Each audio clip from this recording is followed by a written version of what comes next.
Programa Passando a Limpo, o seu jornal do fim de tarde com Agnello Corbellino.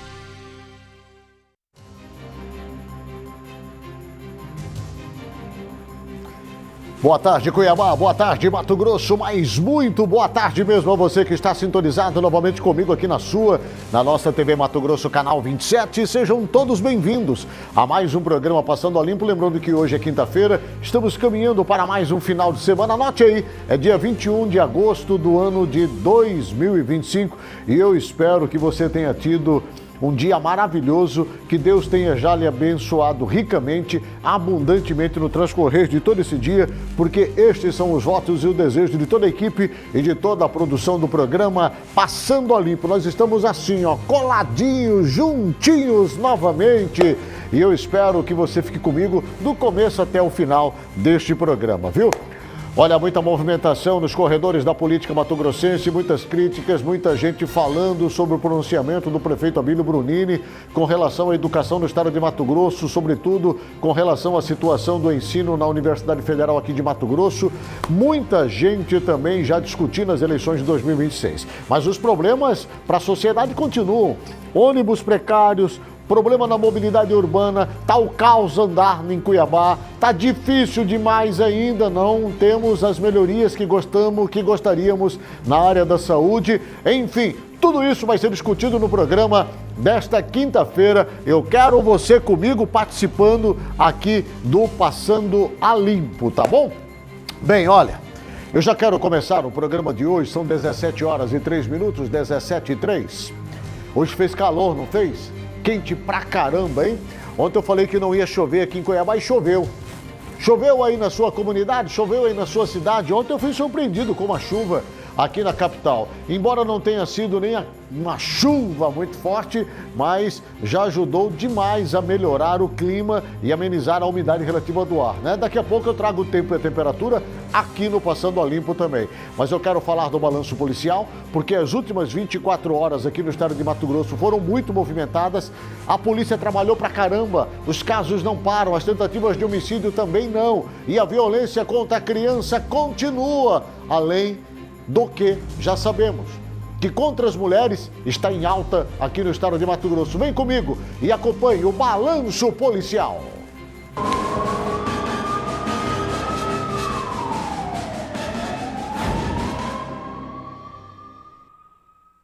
Na manhã de quarta-feira, a Polícia Rodoviária Federal realizou uma apreensão de grande porte durante fiscalização na rodovia federal BR-364, em Rondonópolis, a 215 quilômetros de Cuiabá. O veículo abordado foi um caminhão cegonha que transportava automóveis. Durante a verificação, os policiais identificaram inconsistências nas informações apresentadas pelo condutor, o que motivou uma busca minuciosa na cabine e nos veículos embarcados. A inspeção resultou na apreensão de aproximadamente 157 quilos de uma substância semelhante a skunk, sendo cerca de 30 quilos localizados na cabine do caminhão e outros 127 quilos escondidos em um dos automóveis transportados na parte superior da cegonha. Segundo relatos colhidos no local, a droga teria sido embarcada em Porto Velho, no estado de Rondônia, e tinha como destino a cidade de Goiânia, no estado de Goiás, onde seria entregue mediante pagamento pelo transporte. Diante dos fatos, o motorista, o veículo e todo o material apreendido foram encaminhados à Delegacia da Polícia Judiciária Civil de Rondonópolis para os procedimentos cabíveis. Um homem, identificado como Vanildo Leonel da Rocha Bispo, de 49 anos, foi encontrado morto, enrolado em uma lona, em uma rua do bairro São João del Rei, em Cuiabá, na tarde desta quarta-feira. A Polícia Civil investiga o caso. O delegado Nilson Farias, da Delegacia de Homicídios e Proteção à Pessoa, disse que o corpo foi encontrado por volta das 17h30, por uma vizinha que saiu para jogar lixo e se deparou com o cadáver. Ela acionou a Polícia Militar, que confirmou o fato. Ainda conforme o delegado, o corpo apresentava sinais de violência, indicando que ele foi espancado a pauladas até a morte. Não foram encontrados indícios de perfuração por faca ou arma de fogo. Vanildo tinha histórico de problemas com álcool, mas nenhuma passagem criminal. A princípio, uma das linhas de investigação é de que ele tenha tido um desentendimento com o autor do crime. A cena foi isolada para os trabalhos da perícia oficial e identificação técnica. O corpo foi recolhido e encaminhado ao Instituto Médico Legal. Um homicídio ocorrido em plena luz do dia assustou moradores de Juína, no noroeste do estado de Mato Grosso, na tarde desta quarta-feira, 20 de agosto. O crime aconteceu por volta das 16h40, em uma estrada de chão ao lado do Parque de Exposições, via que dá acesso à pista de motocross e a comunidades rurais, local de pouco movimento naquele horário. A vítima foi identificada como David do Nascimento Souza, de 24 anos, proprietário de uma barbearia próxima à unidade de pronto atendimento 24 horas. Ele possuía algumas passagens pela polícia. Segundo informações da Polícia Militar, David foi encontrado dentro de seu veículo, um Golf vermelho, ainda ligado e com as portas abertas. A perícia visualizou pelo menos 5 ferimentos de arma de fogo na cabeça e na região das costas. Testemunhas relataram à polícia que um Fiat Uno vermelho estava próximo ao carro da vítima no momento do crime e, logo em seguida, deixou o local. A Polícia Militar isolou a área até a chegada da Polícia Judiciária Civil e da equipe da Perícia Oficial e Identificação Técnica. Familiares de David estiveram no local e confirmaram que o carro era de sua propriedade, mas não puderam se aproximar do corpo devido aos procedimentos periciais. O caso segue sob investigação da Polícia Civil, que deverá apurar as circunstâncias do homicídio e identificar os envolvidos. Um homem foi preso na tarde desta quarta-feira, em Sorriso, após se apresentar utilizando uma identidade falsa da Polícia Civil. A ação ocorreu depois que a Polícia Militar recebeu uma denúncia anônima informando que o suspeito estava hospedado em um hotel da cidade e se identificando como policial. Com o suspeito, foram apreendidos um simulacro de arma de fogo, uma algema falsa e uma suposta carteira funcional da Polícia Civil. Durante buscas no veículo do homem, os policiais também encontraram 4 rastreadores. Ele alegou que utilizava os equipamentos para dar credibilidade a serviços que prestava a empresas. O suspeito disse ainda que veio de Rondonópolis para trabalhar em Sorriso e que teria adquirido a identidade falsa pela internet. O homem e todo o material apreendido foram encaminhados à Delegacia da Polícia Judiciária Civil, que ficará responsável pela investigação. O corpo de José Valef dos Santos Lins, de 28 anos, apontado como líder do grupo criminoso Primeiro Comando da capital em Maceió, no estado de Alagoas, foi encontrado em uma área de mata no residencial Isabel Campos, em Várzea Grande, na manhã desta quarta-feira, 20 de agosto. O corpo dele foi localizado dentro de uma vala na região. José Valef estava desaparecido desde o dia 9 de agosto, quando foi sequestrado por integrantes da facção rival, o Comando Vermelho. A vítima possuía mais de 7 passagens criminais registradas no estado de Alagoas, incluindo homicídio. Uma denúncia enviada na última quinta-feira, dia 14, já indicava que tanto o corpo de Valef quanto da jovem trans Gabriele Silva de Jesus estariam enterrados no local. O investigador Rafael, que também conversou com a imprensa na quinta, disse que o local é conhecido como Lagoa do Arcanjo e que outros corpos de pessoas desaparecidas já foram encontrados na região. Ele afirma que o lugar é utilizado como ponto de desova de corpos pela facção criminosa. José Valef dos Santos Lins, de 28 anos, membro do grupo criminoso Primeiro Comando da capital, foi sequestrado junto com sua esposa e seu filho, de apenas 1 ano de idade, por integrantes do Comando Vermelho, em Várzea Grande. José era considerado um dos líderes da facção rival no estado onde morava, em Maceió. No dia 13 de agosto, a Polícia Militar conseguiu resgatar Ariane da Silva Cerqueira, de 27 anos, e seu filho, o pequeno Gabriel, de apenas 1 ano. A família é natural de Maceió, capital de Alagoas, e morava no bairro Jacarandá, em Várzea Grande. O desaparecimento mobilizou familiares e a Polícia Civil. As investigações iniciais apontaram para um possível envolvimento de José Valef com o crime organizado, o que teria motivado o sequestro. Mulher morre em colisão entre carro e caminhão na rodovia federal BR-163. Uma mulher morreu em um grave acidente registrado na tarde desta quarta-feira, no quilômetro 638 da rodovia federal BR-163, entre Nova Mutum e Lucas do Rio Verde, a cerca de 250 quilômetros de Cuiabá. A colisão envolveu um caminhão caçamba e um Toyota Corolla Cross branco. De acordo com informações preliminares, o caminhão reduziu a velocidade para acessar uma estrada à esquerda quando o automóvel, que seguia no mesmo sentido, atingiu a traseira do veículo de carga. O impacto destruiu completamente a parte dianteira do carro. A equipe de resgate da concessionária Rota do Oeste constatou o óbito da condutora ainda no local.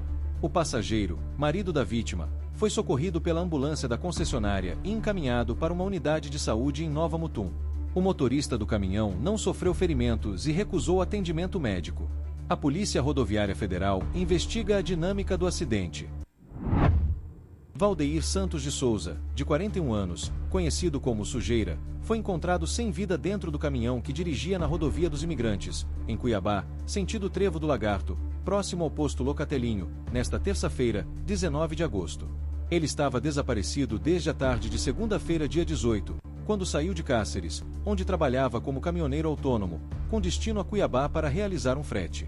Segundo Fernando, irmão da vítima, por volta das 16 horas do dia do desaparecimento, Valdeir ainda atualizou o status do WhatsApp, informando que já estava em Várzea Grande. Desde então, não deu mais notícias e também não atendia ligações. A preocupação da família aumentou no início da noite, quando circulou nas redes sociais uma imagem de Valdeir com a legenda CPF cancelado, expressão usada frequentemente para indicar morte, o que deixou parentes e amigos ainda mais apreensivos. As circunstâncias da morte ainda não foram esclarecidas. O caso é investigado pela Polícia Civil.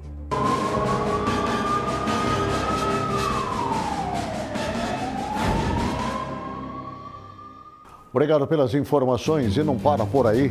A Polícia Civil de Mato Grosso deflagrou na manhã desta quinta-feira a Operação Ludus para cumprir, melhor dizendo, ordens judiciais com foco na desarticulação de uma facção criminosa altamente estruturada envolvida em crimes diversificados.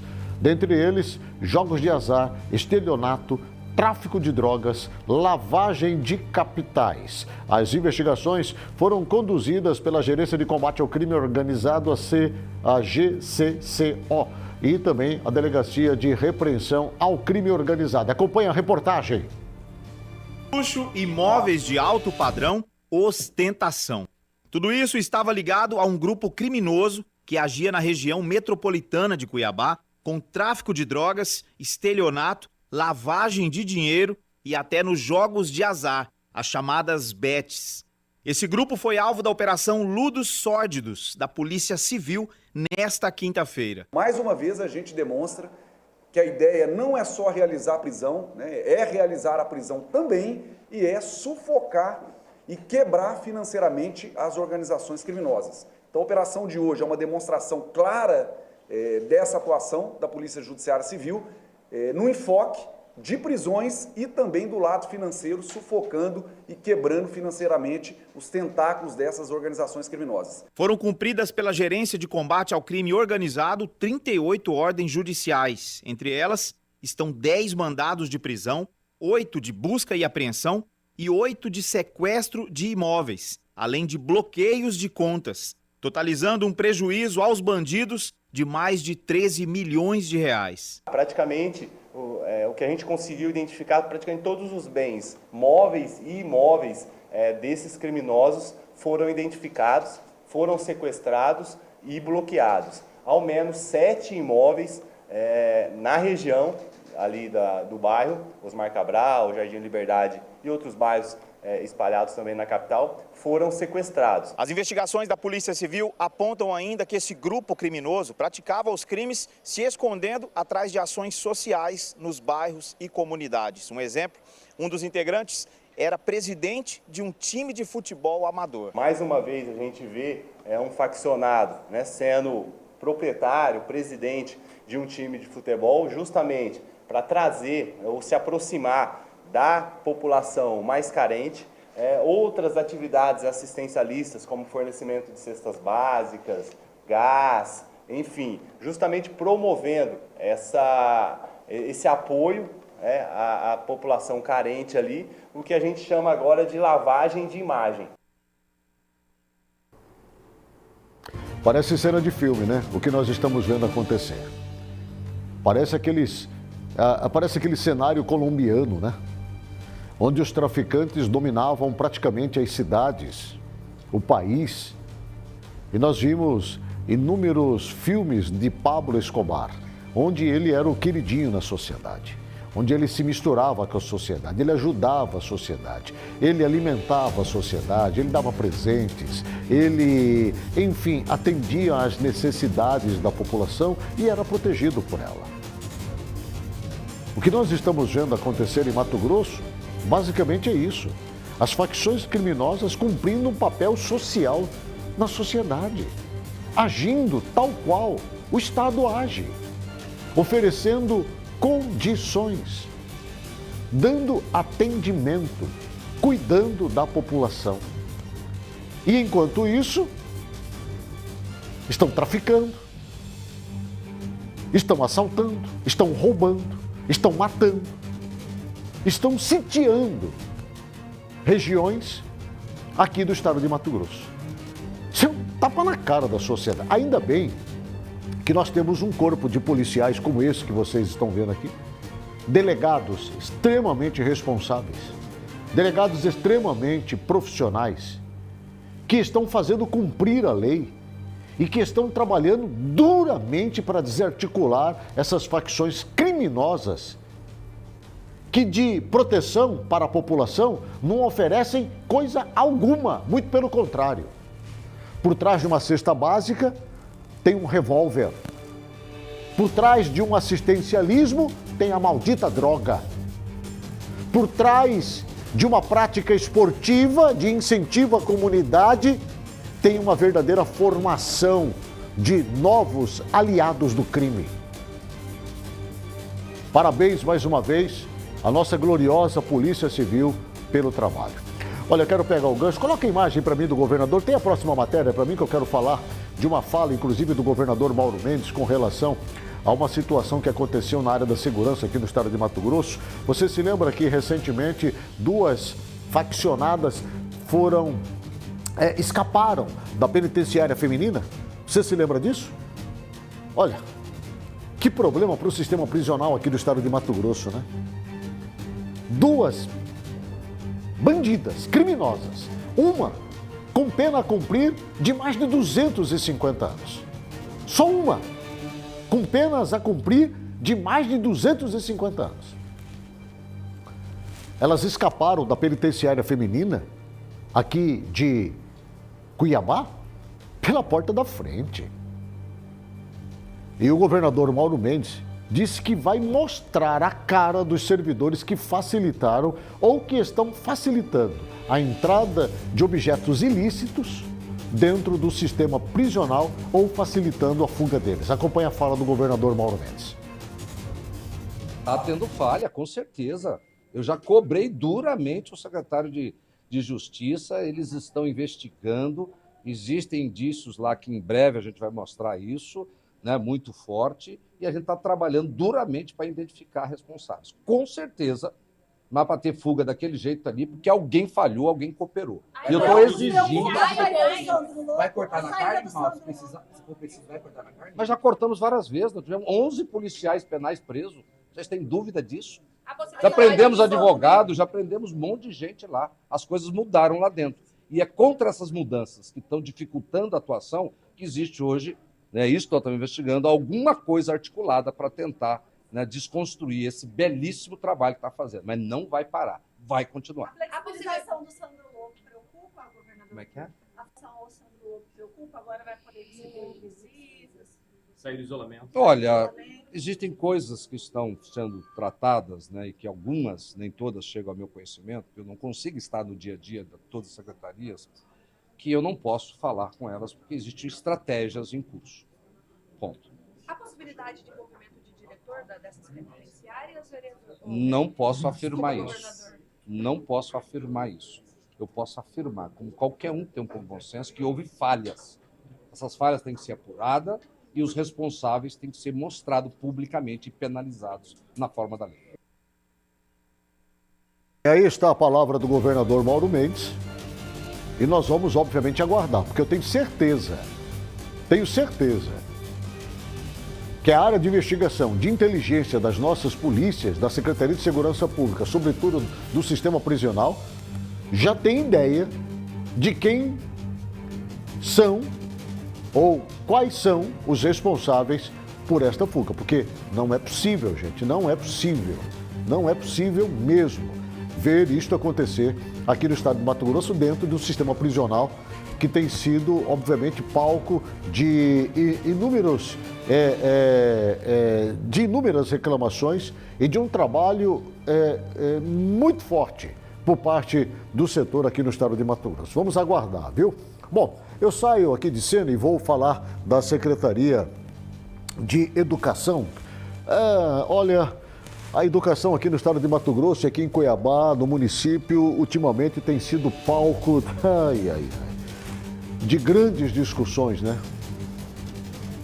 Nós estamos discutindo educação não da forma mais positiva como nós deveríamos, mas de uma forma negativa e até pejorativa. Esta semana, então, a fala desastrosa do prefeito Abílio Brunini culminou com uma série de críticas e de reprovação.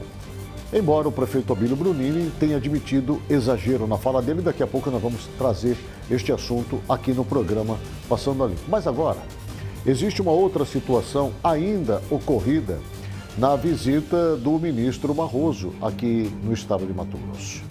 Isso aconteceu agora, no dia 18 de agosto. O secretário de Estado, o Alan Porto, afirmou que a pasta está investigando com os familiares das crianças que fizeram um sinal de facção em uma foto com as autoridades que estavam neste evento presente, que aconteceu lá no Colégio Liceu Cuiabano. Olha só que coisa, hein? Na tela.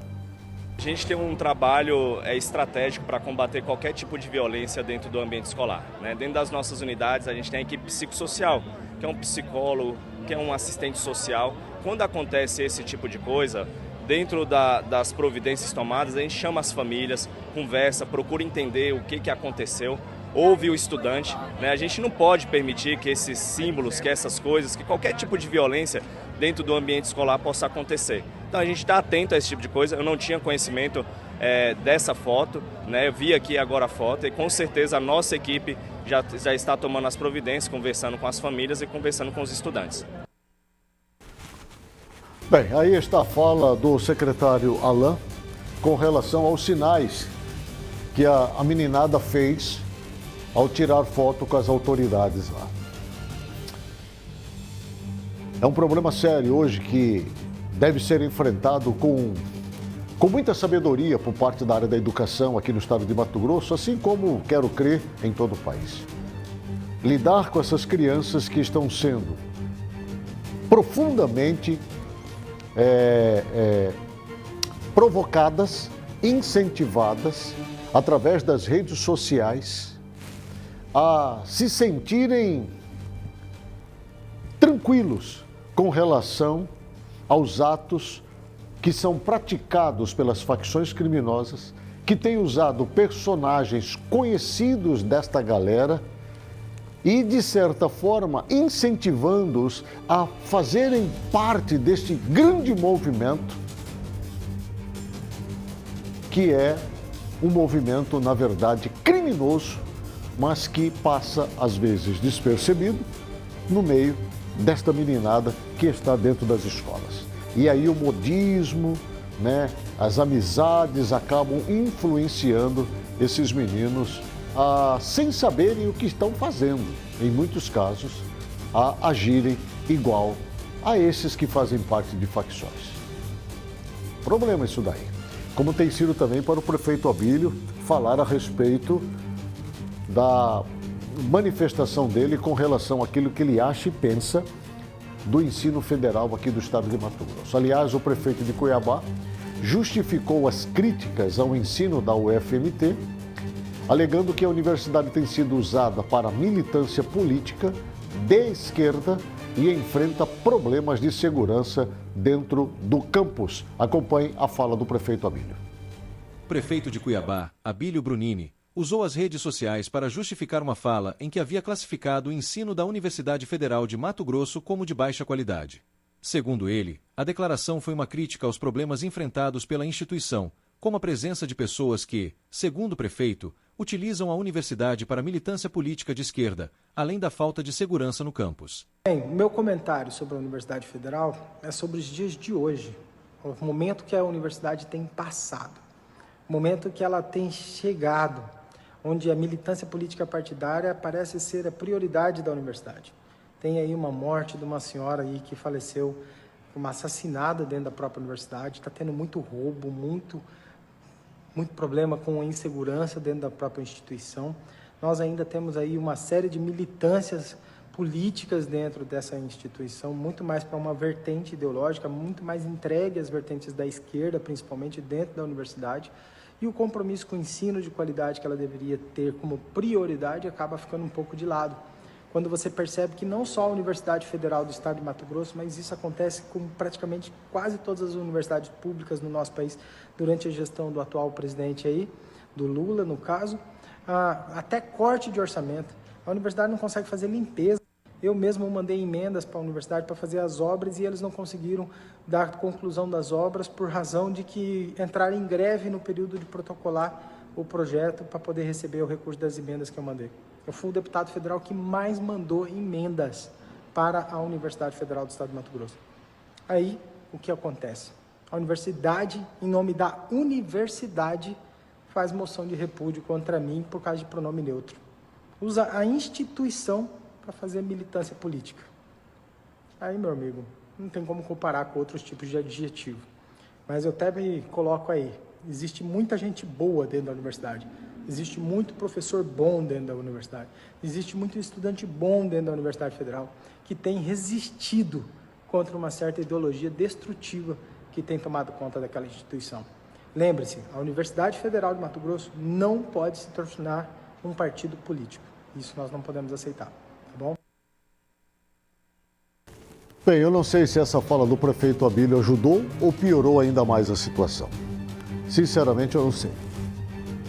Eu penso que caberia ao prefeito Abílio Brunini reconhecer que a fala dele, quando atribuiu o ensino da nossa Universidade Federal do Estado de Mato Grosso de hoje como uma bosta, eu penso que ele deveria, neste caso, pedir desculpas à Universidade Federal do Estado de Mato Grosso. E quando eu falo pedir desculpas ao FMT, a todos, obviamente, que lá trabalham, desde a reitora até a pessoa mais simples que trabalha na limpeza lá. Eu acho que ele deveria ter reconsiderado a sua fala e pedido desculpas. Mas ele aproveita para justificar. Eu não sei se caiu bem isso para ele. Ao meu ver, não. Embora ele não esteja de todo errado. Porque, infelizmente, nos últimos 20 anos para cá, e eu disse isso ontem e eu repito aqui, sem nenhum medo de lacração. Dos últimos 20 anos para cá, o ensino público federal, dentro das nossas universidades do Brasil,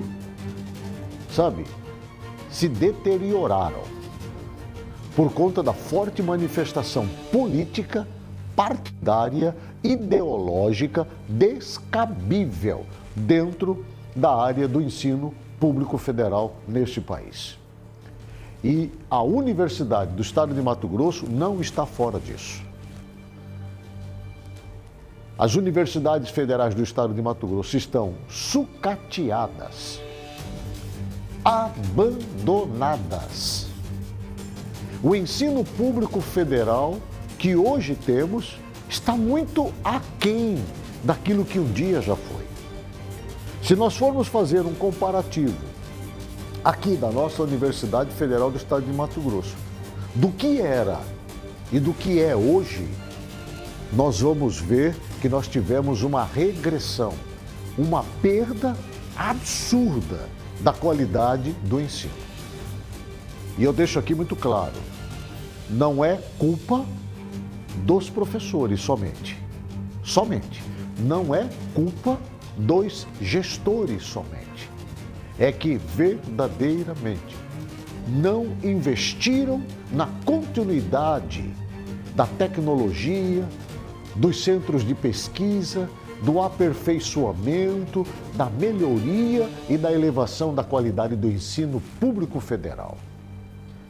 Cortaram investimentos, usaram a Universidade Federal no país como palanque político, como uma maneira de trazer uma nova mensagem e metodologia de ensino ideológico, político, partidarista e que se transformou num grande divisor de ideias, de opiniões, não na forma construtiva, mas destrutiva dela.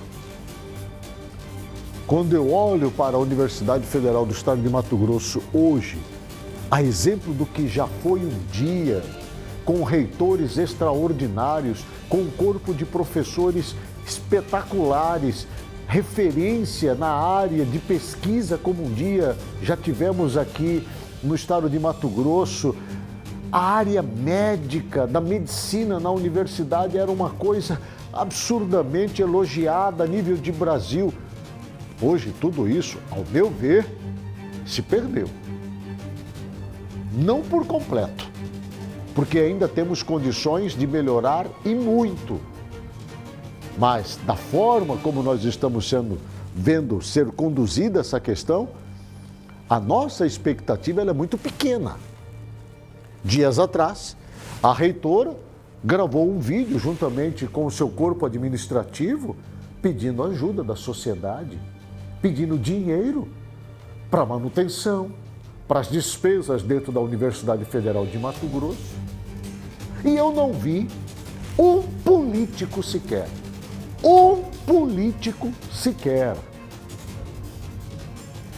chegar e dizer assim: olha, diante dessa situação, eu vou destinar uma emenda parlamentar para a Universidade Federal de Mato Grosso para ajudar a terminar as obras que estão abandonadas, a melhorar a iluminação do lugar, a promover mais segurança dentro do ambiente universitário, a melhorar a parte do canteiro. Enfim, eu não vi um deputado estadual, eu não vi um deputado federal, eu não vi um senador da República, eu não vi um líder político, seja de qual setor for, se levantar e dizer assim: opa, peraí, eu vou ajudar.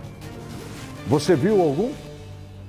Porque se você viu algum, por favor, mande para mim esse vídeo, mande para mim esta mensagem, porque eu vou colocar aqui.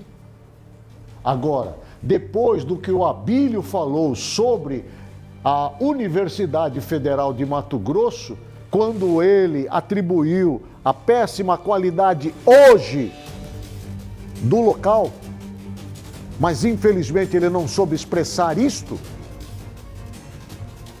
porque fala demais e não respeita a assessoria que tem, não ouve a assessoria que tem, que por sinal é muito boa, fala um monte de porcaria e depois fica essa situação. Mas os políticos de Mato Grosso, nossa, todo mundo fez questão de aparecer para a imprensa fazendo uma fala positiva da UFMT, falando coisas maravilhosas da UFMT, defendendo a UFMT e atacando o prefeito Abílio Brunini. Todos no Parlamento Estadual, Parlamento Federal, vários homens públicos de várias instâncias, todo mundo lacrando o prefeito Abílio Brunini, porque ele disse uma verdade, mas com a palavra errada. Ele trouxe uma verdade de uma forma totalmente equivocada. Mas agora os defensores da Universidade Federal de Mato Grosso se levantam para ficar bonito na foto, para ficar bonito diante da imprensa, para ficar bonito diante da sociedade e falam com orgulho que estudaram na UFMT, mas não levantaram um centavo sequer para ajudar a mudar o cenário, não ofereceram uma condição sequer para melhorar o ambiente. Então eu já não sei quem é o certo e quem é o errado dessa história. Ou melhor, eu sei. Mas talvez se eu falar aqui, você vai me lacrar também. Vai dizer que eu estou defendendo o Abílio. Vai dizer que eu concordo com ele. E eu vou dizer uma coisa muito clara aqui, sem medo de errar. Muito do que ele disse eu concordo. Muito do que ele disse é aquilo que eu penso e acho também. só não usaria a palavra que ele usou. Eu usaria palavras mais fortes ainda, menos esta. Porque o problema não está no que ele falou, e sim como ele falou. E ele disse o que todo mundo acha e pensa. Ele disse o que os políticos que hoje estão lacrando ele e defendendo a UFMT fala pelos corredores, fala nas reuniões, fala nos barzinhos, fala nos momentos em que estão tomando um vinhozinho, estão jantando em algum lugar, estão em reuniões políticas. Eles falam o que eles não sustentam na frente de uma câmera de televisão e diante de um microfone. Então eu prefiro a autenticidade, ainda que da forma como foi colocada, do que a hipocrisia, a mentira, a cara de pau. Pergunta para eles quanto tempo faz que eles não colocam os pés dentro do pátio da Universidade Federal de Mato Grosso. E você vai se surpreender com a resposta. Porque tem político aí que defendeu tanto a Universidade Federal de Mato Grosso e nunca colocou o pé lá dentro.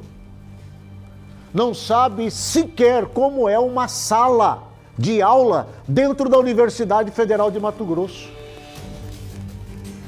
Não conhece sequer o interior do ginásio de esportes que tem dentro da UFMT.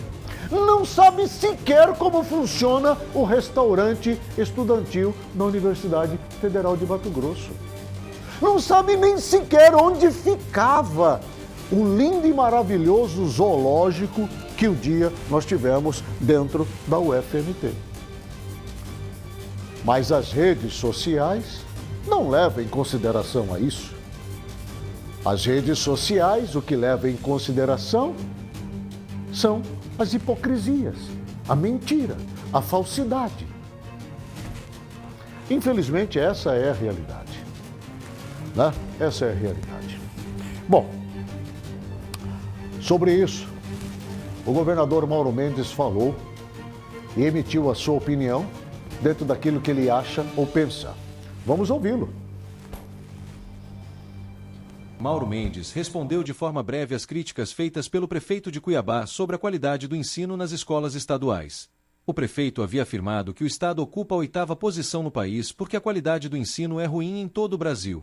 Ao ser questionado sobre o assunto, o governador ressaltou que o prefeito deveria focar mais em trabalhar e entregar resultados, destacando que essa é a expectativa da população em relação a qualquer gestor público. Olha, eu não gosto muito de ficar entrando em polêmica, não. Eu prefiro trabalhar e entregar resultado. Eu acho que o prefeito Abílio, ele também, né, pode trabalhar, né, se preocupar mais em entregar resultado, porque pode ter certeza que é isso que a população vai cobrar dele, de qualquer prefeito municipal que trabalhe e entregue resultado. Falar de polêmicas, falar de coisas, né, cotidianas, falar de alguns posicionamentos, é importante, mas no final do dia isso não enche a barriga de ninguém, não transforma a realidade. Então eu digo isso para todos os prefeitos de Mato Grosso. Trabalhe e entregue o resultado. Não existe senhor do bom começo, existe senhor do bom fim. No final, daqui 4 anos, todos os prefeitos que aí estão serão julgados pela qualidade da entrega que ele vai construir ao longo dos 4 anos do mandato dos atuais prefeitos de Mato Grosso. Bem, o vice-governador Otaviano Pivetta do Republicanos também falou a respeito do pronunciamento ou da entrevista concedida na última terça-feira, da maneira como o Abílio se referiu ao ensino público aqui no estado de Mato Grosso e, em especial, ao ensino federal dentro da nossa universidade. Vamos ouvir Otaviano Pivetta. O vice-governador Otaviano Pivetta, do Partido Republicanos, avaliou que o prefeito de Cuiabá, Abílio Brunini, tem fundamentos ao criticar os índices da educação no Brasil. No entanto, ressaltou que as soluções para o problema não estão em discursos, mas em ações práticas. Segundo Pivetta, a educação brasileira sofreu um processo de enfraquecimento ao longo das últimas décadas. Para ele, a superação desse cenário depende de investimentos, da valorização dos professores e da criação de um ambiente positivo dentro das escolas, com formação continuada e motivação para os profissionais da área.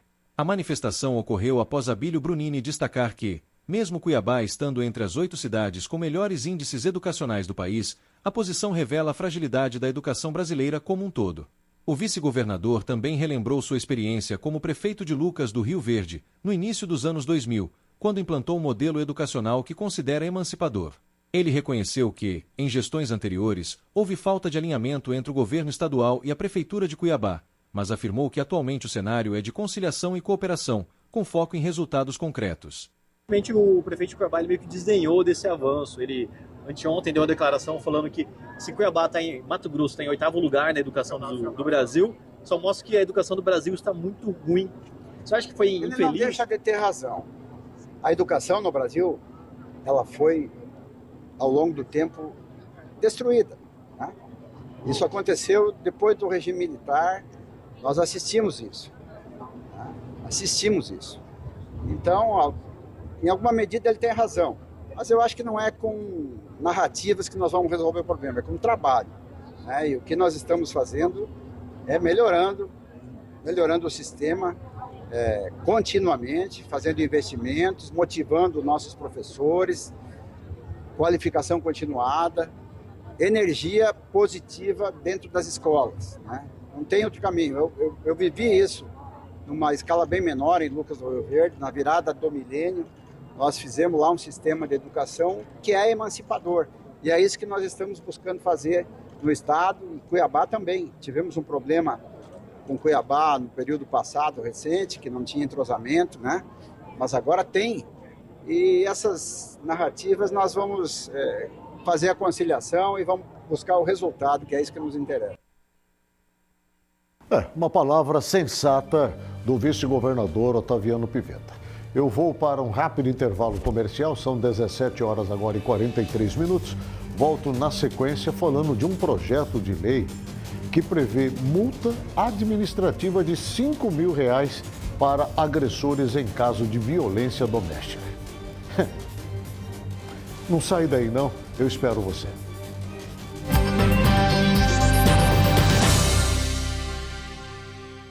Em 1835, aconteceu a primeira sessão da Assembleia Legislativa de Mato Grosso Provincial, atuando desde o início em prol da sociedade. Já foi silenciada por 10 anos, mas a voz do povo não poderia permanecer calada. Afinal, seus pilares sempre foram a representatividade e a participação popular.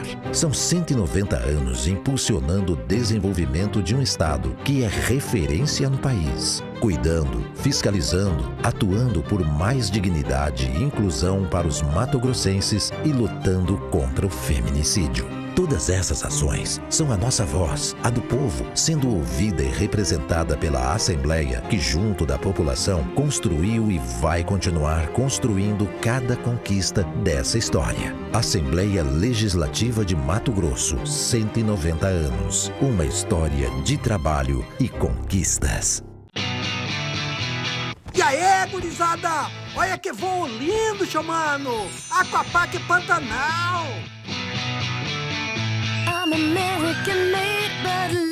Venham, gente! Venham desfrutar da piscina de onda, criançada! Que é esse, gurizada? Vem pro Aquapark, seu mano! Aquapark Pantanal, pertinho de você!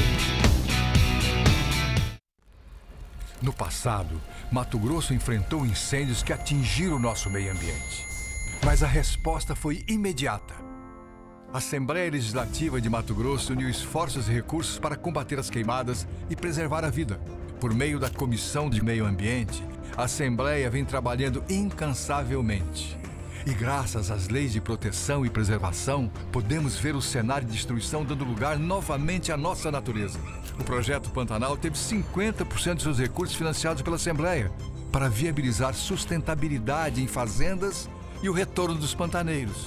Também foi articulado para que o investimento anual da Cinfra em equipamentos de combate a incêndios subissem para 35 milhões em 2025, e foi criado a Sala de Situação em Poconé para agir em casos emergenciais. Isso é ação, união e compromisso. Assembleia Legislativa de Mato Grosso. Unindo vozes, fortalecendo cidades. Levar água e saneamento para tanta gente é um desafio. É tarefa para quem sai de casa quando o dia é noite. Para quem faça chuva ou faça sol, tá lá fazendo. Para quem sabe que por trás de cada obra existe uma torneira abrindo e a poluição dos rios sumindo. O desafio é grande, mas nossa dedicação é maior, porque nosso tratamento é feito de gente. Águas Cuiabá.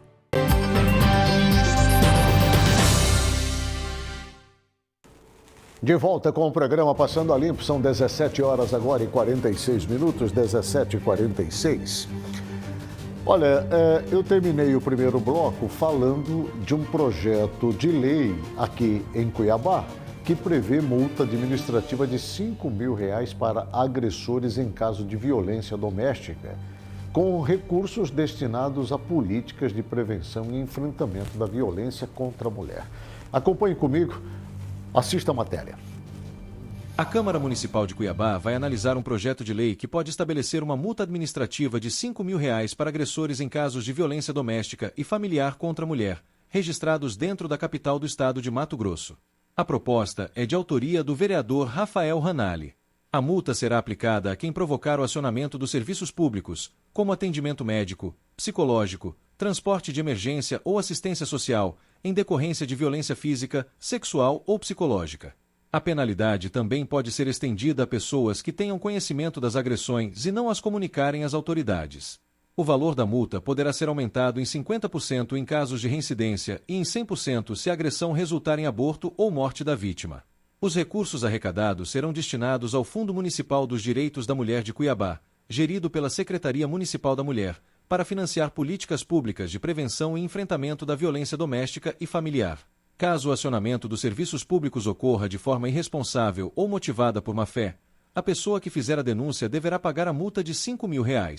Na justificativa do projeto, o autor destaca a importância de responsabilizar o agressor não apenas nas esferas civil e penal, mas também administrativamente, considerando os custos gerados para o poder público municipal.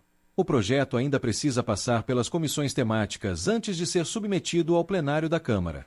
Se aprovado, caberá ao prefeito de Cuiabá sancionar ou vetar a lei, que tem como objetivo aplicar penalizações administrativas para conter casos de violência contra as mulheres na cidade.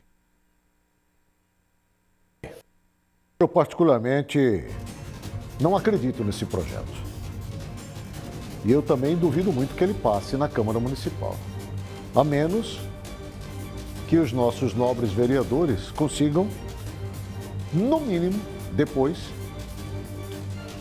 apresentar mecanismos para fiscalizarmos os recursos que estarão entrando no caixa da Prefeitura Municipal de Cuiabá, ou sei lá de onde, desse tal fundo, porque nós não conseguimos nem saber para onde está indo o dinheiro das multas de Cuiabá.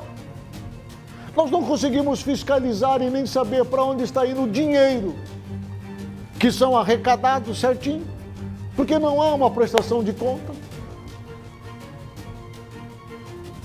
Então eu penso que a ideia de punir os agressores, ela deve vir com as leis que tem. Com as leis.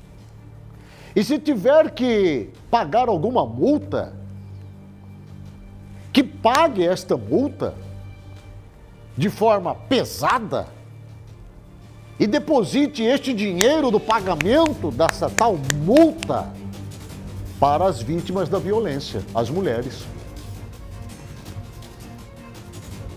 Porque se tem alguém que precisa de ajuda, não só psicoemocional, social e outras coisas mais, mas também, sobretudo, de dinheiro, são as vítimas agredidas. Então, se o marido agride uma mulher, que ele pague uma multa pesada para a própria mulher agredida. E não para o município ou para qualquer órgão, para essa tal proteção das mulheres, porque, ao meu ver, isso não funciona. Nós vamos estar criando mais um canal de recolhimento de recursos e que nós não vamos saber depois prestar conta deles. Eu acho que a punição tem que vir com a lei, que manda prender e que fique preso. Porque não tem dor pior, quer seja no bolso ou na consciência, é colocar um agressor atrás das grades com um papelzinho escrito na testa: sou agressor de mulheres, sou covarde, bato em mulheres, e coloca ele dentro da penitenciária, da cadeia, e deixa ele lá pelo menos uma semana, ou 2, ou de repente 3, que ele vai sair de lá transformado. Vai sair de lá transformado. Com certeza. No mínimo com algumas marcas que ele vai guardar para o resto da vida. Porque do contrário, é preso, paga uma multa, 2 horas depois está na rua, vai pro bar beber, conversar com os amigos e arrotar a sua arrogância e dar risada do que ele fez. E eles fazem questão de dizer que bate mesmo em mulher, porque mulher, para eles, é debaixo do pé, é na palma da mão. É isso que eles fazem. Então, com todo o respeito aí ao vereador Rafael Ranalli, para mim, esse projeto não resolve absolutamente nada. Pode até piorar a situação, porque depois nós vamos estar discutindo exatamente dinheiros que foram arrecadados e que ninguém sabe para onde foi. Não é assim? É desse jeito. A Câmara Municipal de Várzea Grande rejeitou o projeto que visava cassar o mandato da prefeita Flávia Moretti, acusada de uso irregular da Guarda Municipal para sua segurança pessoal. Câmara de Várzea Grande. Matéria na tela. Os vereadores de Várzea Grande rejeitaram o pedido de cassação do mandato da prefeita Flávia Moretti, por 19 votos contrários e 2 abstenções. A denúncia, protocolada por um morador, acusava a prefeita de usar de forma irregular policiais da Guarda Municipal para sua segurança pessoal. A votação aconteceu durante uma sessão ordinária da Câmara Municipal, com a presença de representantes da Secretaria de Governo e da Secretaria de Defesa Social, que inclui a Guarda Municipal. A secretária de Governo explicou que a legislação federal prevê a atuação da Guarda Municipal na proteção de autoridades e dignitários, o que justifica o uso dos policiais para a segurança da prefeita. Segundo ela, a denúncia foi considerada improcedente e houve diálogo respeitoso entre a gestão e os parlamentares para esclarecer dúvidas sobre o tema. O vereador, que assumiu recentemente a função de líder do governo na Câmara, destacou o compromisso da administração municipal com a transparência e a legalidade na condução dos assuntos públicos, ressaltando que a rejeição da denúncia foi resultado dessa postura. O secretário de Defesa Social, que também é inspetor da Guarda Municipal, enfatizou que a proteção à prefeita é uma obrigação legal e institucional, considerando que ela é a maior autoridade do município e precisa estar segura para exercer plenamente suas funções. Ele ressaltou o orgulho da corporação em cumprir essa missão, que representa cuidado tanto com a autoridade quanto com a população e o patrimônio público. É um absurdo, né?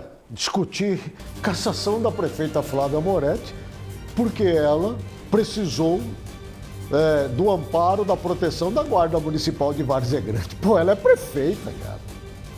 Não importa se foi de manhã, de tarde ou de noite, de madrugada. Por favor.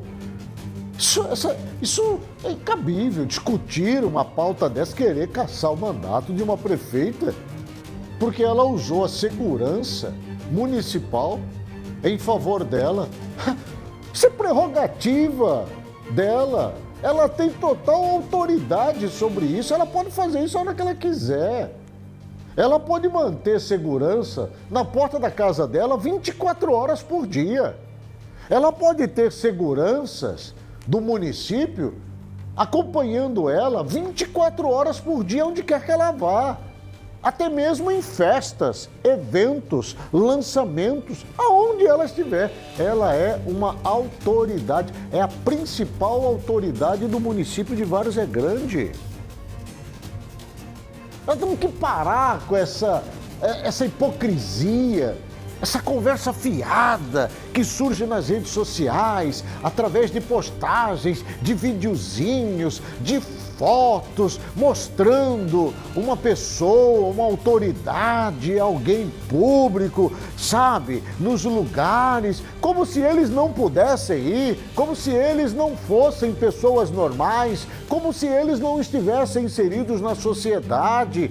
Ah, porque está com o carro do município, ah, porque está com segurança do município, ah, porque isso. Vamos parar com essa palhaçada. É prerrogativa de todo agente público que exerce cargos importantes de chefia e de grande responsabilidade ter esta proteção. E aí alguém posta uma imagem, vai lá no Ministério Público do Estado, faz uma denúncia, a denúncia chega com indicação de cassação. Por favor, isso é um absurdo, né? É paizinho que precisa evoluir demais, hein? Como culturalmente nós somos pequeninos, né? Durante a oficialização da Federação União Progressista, o governador Mauro Mendes defendeu a necessidade de uma política diferente para enfrentar os desafios econômicos e sociais do Brasil. Acompanhe a fala dele. Durante um evento realizado na capital federal para oficializar a Federação União Progressista, o governador Mauro Mendes destacou a importância de encontrar soluções eficazes para os desafios que o país enfrenta.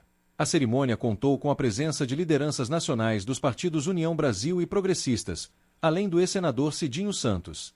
O evento, que reuniu importantes figuras políticas, teve como objetivo formalizar a aliança entre os dois partidos, que promete ser uma das maiores forças no Congresso Nacional.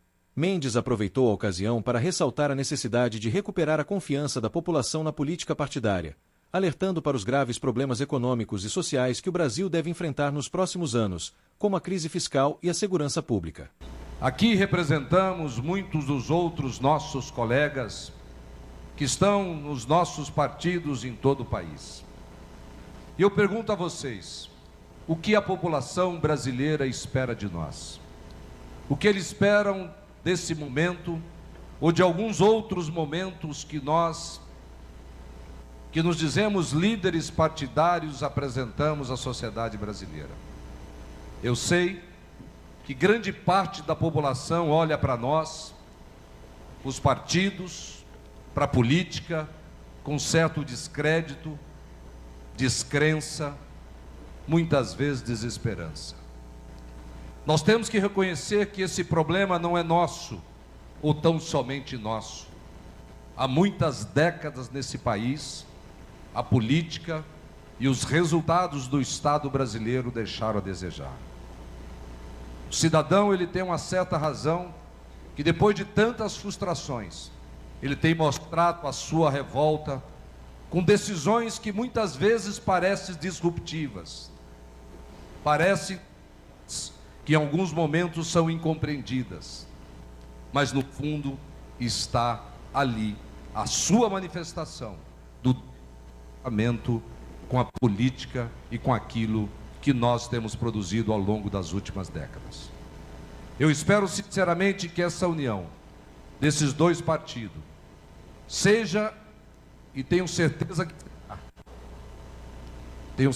que será uma união que vai produzir resultados diferentes, que possamos nós nos orgulharmos, olhar nos olhos de cada cidadão e dizer a ele que nós estamos fazendo uma política diferente. Nós vamos enfrentar os graves e verdadeiros problemas desse país.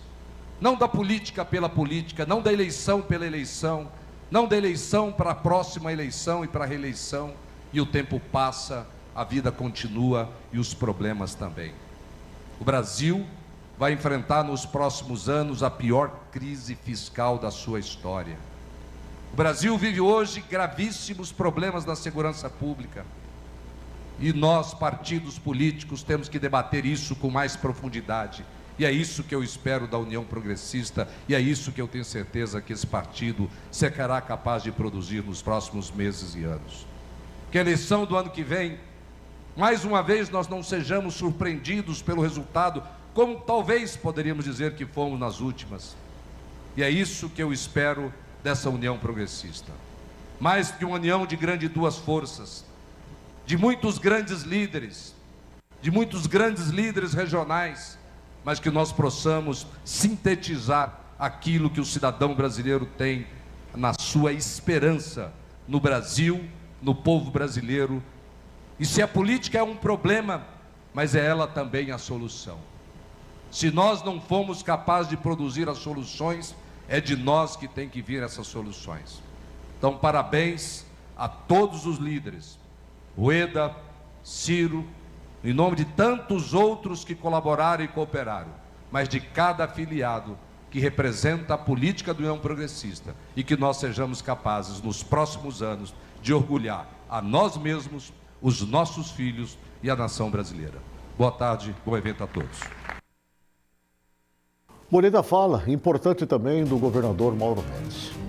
O Tribunal de Contas de Mato Grosso aprovou por unanimidade as contas do governo estadual referente ao exercício de 2024, destacando a boa gestão fiscal e os investimentos em saúde, educação e segurança pública. Acompanhe a reportagem. As anuais do governo de Mato Grosso referentes ao exercício de 2024 receberam parecer favorável para aprovação no Tribunal de Contas do Estado, durante sessão extraordinária realizada nesta quarta-feira, dia 20. A decisão foi unânime, seguindo o voto do conselheiro responsável pelo processo, Antônio Joaquim. O Procurador-Geral de Contas destacou que o Estado mantém uma trajetória positiva de equilíbrio orçamentário desde 2020, ressaltando os crescentes investimentos do governo para a entrega de serviços de qualidade à população e para o desenvolvimento do Estado. A boa gestão fiscal foi enfatizada pelos conselheiros do Tribunal de Contas, que destacaram avanços nas áreas da saúde e dos programas sociais, além do cumprimento dos percentuais legais de investimentos em saúde e educação, bem como respeito ao limite de gastos com pessoal.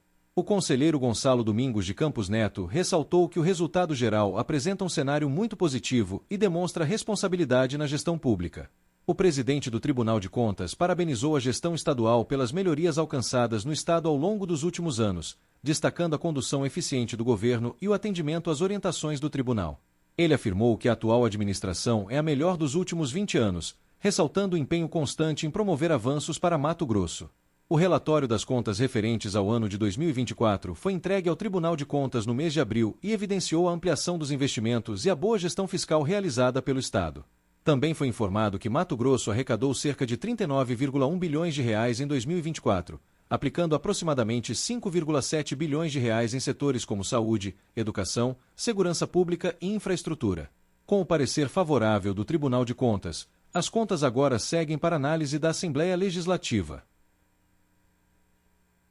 Perfeito, parabéns aí, sem dúvida nenhuma, o governo do estado vem se destacando a nível de federação como um dos mais bem ajustados, equilibrados, graças à gestão encabeçada e liderada pelo governador Mauro Mendes. E que tem ao seu lado um grande secretário, que é o Rogério Galo, secretário da Fazenda, que faz toda a diferença e que tem sido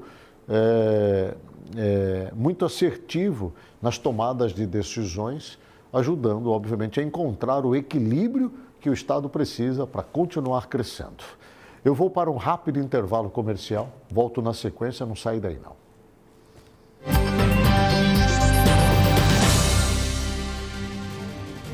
Em 1835, aconteceu a primeira sessão da Assembleia Legislativa de Mato Grosso Provincial, atuando desde o início em prol da sociedade. Já foi silenciada por 10 anos, mas a voz do povo não poderia permanecer calada. Afinal, seus pilares sempre foram a representatividade e a participação popular.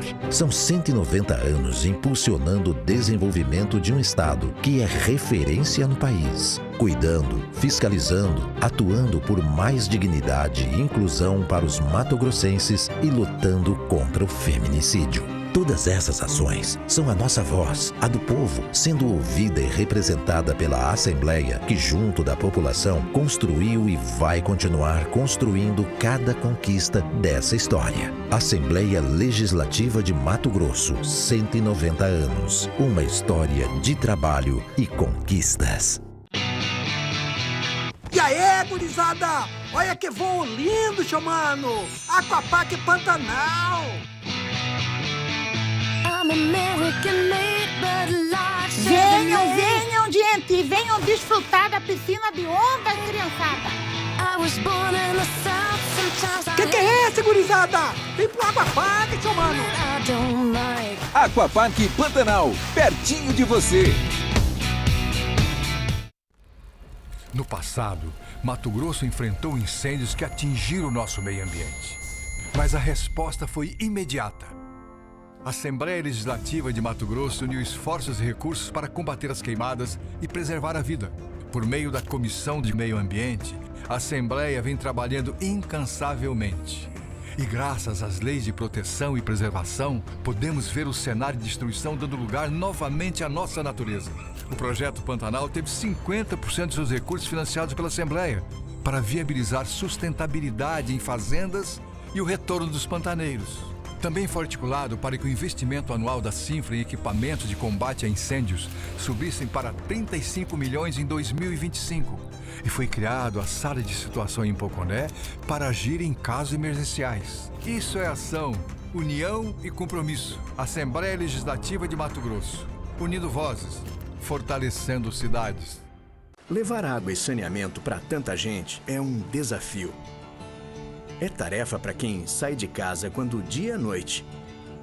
Para quem faça chuva ou faça sol, tá lá fazendo. Para quem sabe que por trás de cada obra existe uma torneira abrindo e a poluição dos rios sumindo. O desafio é grande, mas nossa dedicação é maior, porque nosso tratamento é feito de gente. Águas Cuiabá.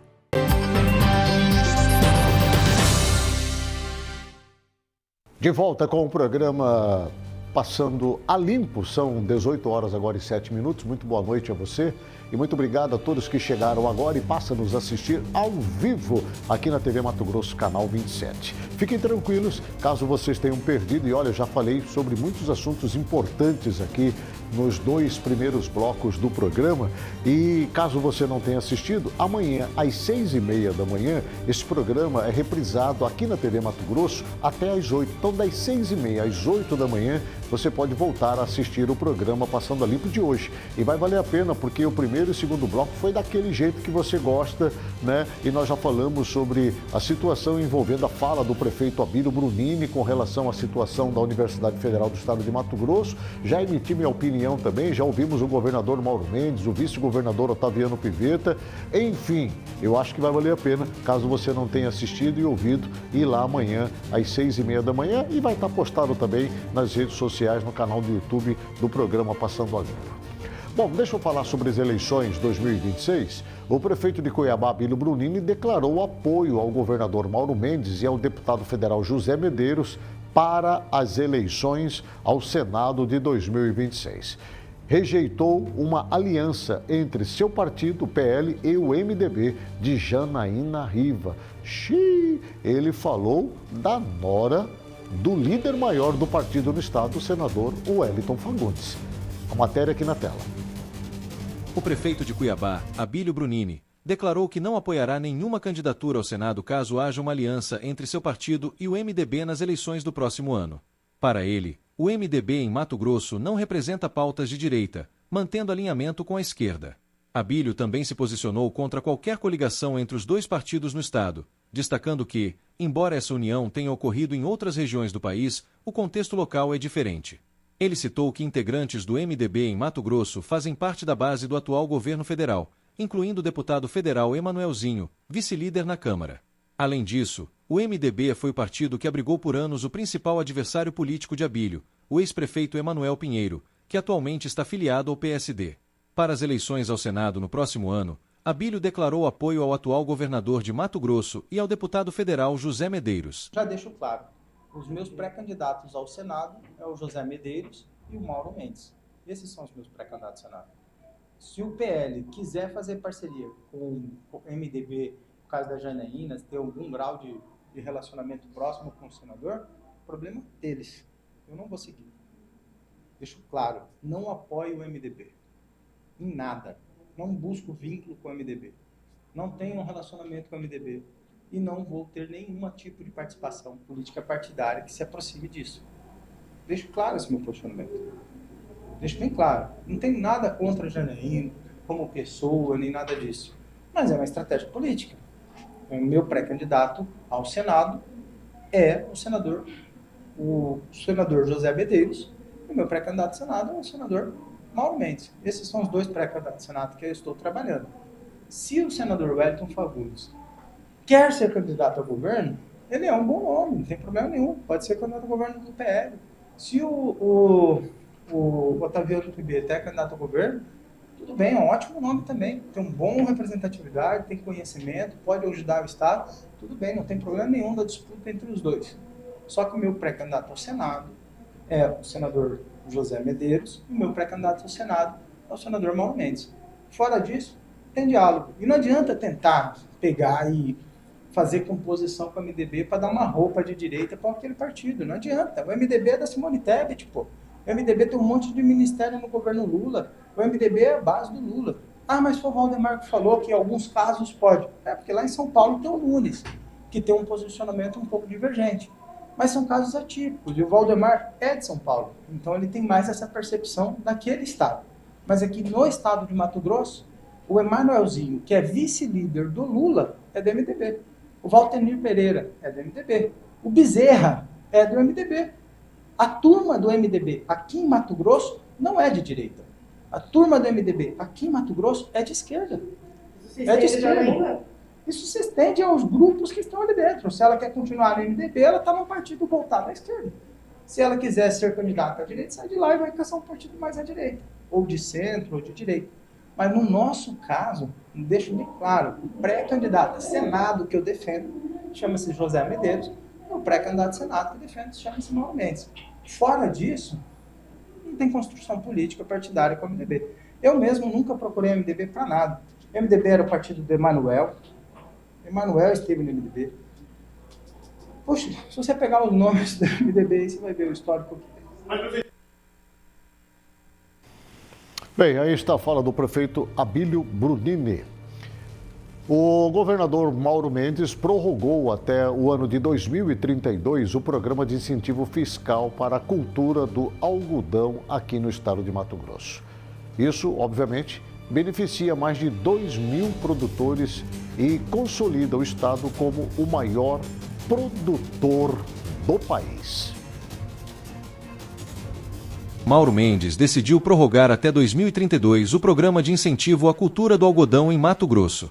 A decisão foi tomada durante uma reunião com a diretoria da Associação Mato Grossense de Produtores de Algodão e outras entidades do setor. Segundo o governador, o programa tem beneficiado mais de 2.000 produtores cadastrados, que empregam dezenas de milhares de trabalhadores, consolidando Mato Grosso como o maior produtor de algodão do país.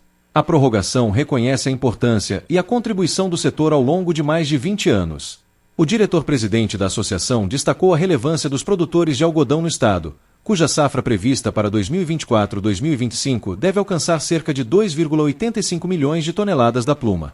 Ele ressaltou que o programa beneficia especialmente os pequenos e médios produtores, além da indústria nacional, e comemorou a renovação da parceria. Também participaram da reunião o vice-governador Otaviano Piveta, o diretor executivo da associação, um deputado estadual, os secretários de Estado da Casa Civil e da Fazenda, além de membros da diretoria da associação e outras entidades do setor. Segundo dados da Secretaria de Estado de Desenvolvimento Econômico, as políticas de incentivo fiscal como essa garantiram um retorno superior a 230% para o Estado. Para cada real renunciado em impostos, o Estado recebeu mais de R$ 3 em investimentos.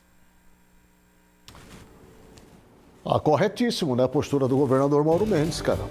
Isso só beneficia ainda mais o estado de Mato Grosso e o faz se tornar ainda mais produtivo e protagonista dentro do cenário nacional e internacional. Ele acertou, claro. A Câmara de Cuiabá aprovou em primeira votação um projeto que cria o Dia do Colecionador, Atirador Desportivo e Caçador. A data, 3 de agosto, na tela. A Câmara Municipal de Cuiabá aprovou, em primeira votação, a criação do Dia do Colecionador, Atirador Desportivo e Caçador, a ser comemorado anualmente no dia 3 de agosto. A data poderá ser incentivada pela Prefeitura da capital por meio de parcerias com associações e clubes de tiro. O projeto foi apresentado pelo vereador Hilde Taques, que está afastado do cargo, mas foi apreciado pelo plenário após o suplente Jean Barros assumir temporariamente e subscrever a autoria. Segundo o texto, a celebração passa a integrar o calendário oficial de eventos de Cuiabá, garantindo a possibilidade de apoio do município, desde que respeitadas as normas legais vigentes. Na data, poderão ser realizadas atividades, competições, palestras e eventos promovidos por entidades especializadas, com o objetivo de divulgar e valorizar o tiro esportivo, incentivando sua prática de forma responsável e segura. A justificativa do projeto aponta que o objetivo é valorizar o tiro esportivo e reconhecer os praticantes dessa modalidade. Também é destacado que o tiro esportivo já é reconhecido pelo Comitê Olímpico Internacional e possui forte tradição em várias regiões do país, incluindo a capital de Mato Grosso. A criação de um dia específico para celebrar colecionadores, atiradores desportivos e caçadores busca promover a prática esportiva responsável, ressaltando a importância da capacitação e da segurança no manejo de armas. Além disso, a data permitirá a realização de eventos que promovam a integração entre os praticantes e a comunidade local. Na votação registrada no painel eletrônico, foram 17 votos a favor, incluindo vereadores de diversos partidos. Outros 2 parlamentares optaram por voto oral, em que a posição não é registrada no painel. A proposta retorna para a segunda votação e, se aprovada novamente, será enviada ao prefeito de Cuiabá para sanção ou veto. Bem, deixa eu falar de uma pesquisa do Instituto Informa, que revelou que 69,1% dos mato-grossenses reprovam a gestão do atual presidente da República, Luiz Inácio Lula da Silva, enquanto apenas 19,8% aprovam o governo federal aqui do estado, segundo a pesquisa aqui no estado de Mato Grosso. Esse levantamento foi realizado entre julho e agosto agora de 2025. Vamos ao resultado dela. O governo de Luiz Inácio Lula da Silva é reprovado por 69,1% dos moradores de Mato Grosso. Outros 11,1% consideram a gestão como regular e 19,8% aprovam. Os dados são de uma pesquisa estimulada realizada pelo Instituto Informa, sediado na região metropolitana de São Paulo, e divulgada pelo site RD News nesta quarta-feira, dia 20. No terceiro ano de mandato, o presidente enfrenta desgaste e deve tentar a reeleição no próximo ano. A pesquisa, de natureza quantitativa, foi feita entre os dias 17 de julho e 1º de agosto de 2025, com 2.000 entrevistados em 103 municípios do estado. A margem de erro é de 2,1 pontos percentuais, para mais ou para menos. Quanto ao posicionamento político dos entrevistados, 50,8% se declararam de direita, 35,1% de centro, 7,2% de esquerda e 6,9% disseram não saber. Bem, pegando carona exatamente nesse assunto, o Sindicato dos Distribuidores de Combustíveis aqui de Mato Grosso alerta para possível reajuste no preço do diesel nos próximos dias. Tô ferrado. Essa é a realidade. Segundo eles, devido à alta do dólar e do petróleo no mercado internacional. Vamos ouvir. O presidente do Sindicato dos Distribuidores de Combustíveis de Mato Grosso, Claudison Martins Alves, conhecido como Cacá, declarou que o recente aumento do dólar e do petróleo deve impactar diretamente no preço do óleo diesel, com possibilidade de reajuste nos próximos dias. O valor dos combustíveis costuma ser influenciado por fatores tanto internacionais quanto internos. Neste ano, a alta do dólar e o aumento no preço do barril de petróleo têm gerado preocupação, pressionando a Petrobras, responsável pelas refinarias a reajustar os preços. Segundo Cacá, a Petrobras tem segurado os valores, mas essa contenção pode não ser sustentável por muito tempo. Um relatório da Associação Brasileira dos Importadores de Combustíveis indica que o preço de paridade de importação do diesel acumula uma alta desde o último reajuste promovido pela empresa. A combinação entre o câmbio elevado e o aumento no valor do petróleo no mercado internacional torna as importações mais vantajosas, mas pode levar a uma elevação nos preços no mercado interno caso a estatal decida repassar os custos. Na verdade, esse aumento de combustível já vinha acumulado já antes, os postos vêm segurando e resolveram repassar. Mas isso aí é pessoal de cada um, os postos são livres, o Sindicato de Petróleo não intervém, nessa situação. Esse são livres para praticar o que eles querem. Eu posso te afirmar que nosso preço é um dos mais baratos do país. E assim, como que o senhor avalia a questão do petróleo no mercado internacional? Isso tem pressionado também? pré-sanado, inclusive o óleo diesel aí, o óleo diesel, o pessoal subiu bastante por essa questão internacional do dólar, dessa oferta e procura, né? E deve vir notícia ruim para frente de aumento maior no diesel, infelizmente. O senhor pode falar um pouco mais sobre essa questão do diesel? A questão do diesel é porque o movimento contra o dólar e o petróleo alto, aumenta para fora, aumenta aqui também. Então, com isso, vai especulando, tem especulação, oferta e procura. Então, deve vir uma surpresa de aumento de diesel, provavelmente. O senhor acha que a Petrobras tem condição de segurar isso ou não é suficiente, já que parte é importado? Olha, ela está segurando o que ela pode. Por isso que a importação não está valendo muito a pena, certo? Mas ela não vai chegar a um ponto que ela não vai conseguir, né? E enquanto isso, se prepare então para nós pagarmos um combustível mais caro. O preço do diesel hoje nos postos de combustíveis está girando em torno de R$ 6,35, R$ 6,37, R$ 6,39, né? Absurdo, gente. Se vai aumentar mais ainda, eu estou ferrado. Aí daqui a pouco eu vou ter que estar pedindo carona para você, porque eu não vou ter dinheiro para abastecer. Essa é a mais pura realidade, sabe?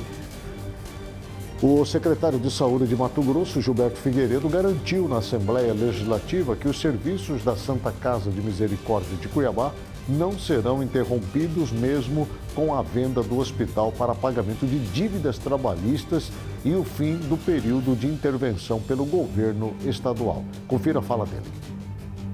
O secretário de Estado de Saúde, Gilberto Figueiredo, participou da reunião como convidado da mesa diretora do Parlamento Estadual de Mato Grosso. Os trabalhos foram presididos pelo deputado Júlio Campos e contou com a participação de vários parlamentares da casa. Os questionamentos dos deputados giraram em torno dos rumos da Santa Casa de Misericórdia da capital. Uma das maiores preocupações dos parlamentares era se a Santa Casa seria fechada totalmente, depois do leilão do Tribunal Regional do Trabalho, que vai acontecer na próxima semana, para a venda deste prédio, com o objetivo de pagar os passivos da instituição, em especial as dívidas com funcionários da gestão anterior. O Hospital de Câncer, que fez uma contratualização com o governo do estado para atender toda a demanda, ele não está conseguindo atender. Isso está claro com as pessoas que têm vindo aqui, que têm visitado a Assembleia, que eles não estão conseguindo atender. A questão da nefrologia também é um problema. Nós não temos lugares para levar todas essas diálises que é feito lá hoje. Então, é algo que tem que ser estudado. E o melhor lugar é manter lá, que já está funcionando, que tem UTI infantil, UTI pediátrica lá, que pode atender as pessoas com câncer. Então, nós estamos defendendo que o governo negocie, faça o possível para ele ficar com o prédio e ele continuar fazendo esses trabalhos lá na Santa Casa. O interesse do governo do estado está centrado em todo o esforço para que lá continue sendo uma unidade de saúde que preste serviço ao SUS, ou administrada diretamente pelo estado ou por um terceiro de uma organização que atue na área da saúde. Então, como nós temos esse interesse, nós vamos aguardar os encaminhamentos do leilão, que está aí próximo a acontecer, na próxima segunda-feira, e aí nós vamos adotar a nossa estratégia para assegurar que os serviços lá continuarão sendo executados e, com certeza, financiados pelo governo do estado. O presidente da Comissão de Saúde do Parlamento Estadual, deputado Paulo Araújo, destacou o trabalho dos parlamentares na busca por uma solução e também do governo do estado, que já tem reiterado por várias vezes que não haverá prejuízo aos pacientes. A Assembleia trabalhou muito fortemente junto ao governo, né, para que essa tese ela nunca prosperasse, né, a tese de fechamento da Santa Casa, em que pese haver alguns remanejamentos de serviços da Santa Casa para o Hospital Central, mas o mais importante é a garantia do governo do estado em manter serviços essenciais como a oncologia, a nefrologia e outros procedimentos também que estão aí dentro do radar da Secretaria Estadual de Saúde. O deputado Júlio Campos destacou os avanços deste debate proposto pelo Parlamento Estadual, com o governo do estado e todos os parlamentares. Ressaltou ainda a importância do atendimento à população, independente do que será feito com a instituição. Uma perspectiva muito boa da Santa Casa continuar prestando serviço a partir da sua contratação final, que é 31 de dezembro próximo. Embora esteja previsto um leilão agora, nos próximos dias, pela Justiça Trabalhista, mas esse leilão poderá ser não realizado e o Estado continuará prestando o serviço que a população precisa. O que interessa para nós é a população ser servida pela Santa Casa, como vem sendo servida, um bom trabalho, hoje sob a direção da doutora Patrícia e com o secretário Gilberto Figueiredo comandando essa pasta. Durante a reunião, o secretário de Saúde do Estado de Mato Grosso, Gilberto Figueiredo, ressaltou que o governo do Estado já investiu nestes últimos 7 anos mais de 900 milhões de reais na Santa Casa de Misericórdia em Cuiabá. Mesmo assim, não foram suficientes, devido à grande demanda de pacientes, tanto da capital quanto do interior. Por último, ele garantiu também que nenhum paciente que trata hoje, tanto na área da oncologia quanto da nefrologia, ficarão sem atendimento ou terão seu tratamento interrompido. Aqueles que o Hospital do Câncer não tem dado conta, a gente continua absorvendo no próprio Santa Casa e no HG, dependendo de onde o paciente tem serviço oncológico em Sinop, serviço oncológico em Cássio, serviço oncológico em Rondonópolis, enfim. Mas o que eu posso assegurar é tranquilizar os pacientes que estão sendo atendidos na Santa Casa, seja na área oncológica ou seja na área da nefrologia, que nenhum vai ficar desassistido, nós não vamos desamparar nenhum paciente e muito provavelmente eles vão continuar sendo atendidos lá. Espero que a Assembleia Legislativa sustente aquilo que prometeu para a população, que não vão deixar fechar a Santa Casa de Misericórdia. Continuamos acreditando nisso. Na sequência, programa o Wilson Santos, aqui na TV Mato Grosso, canal 27. Shalom!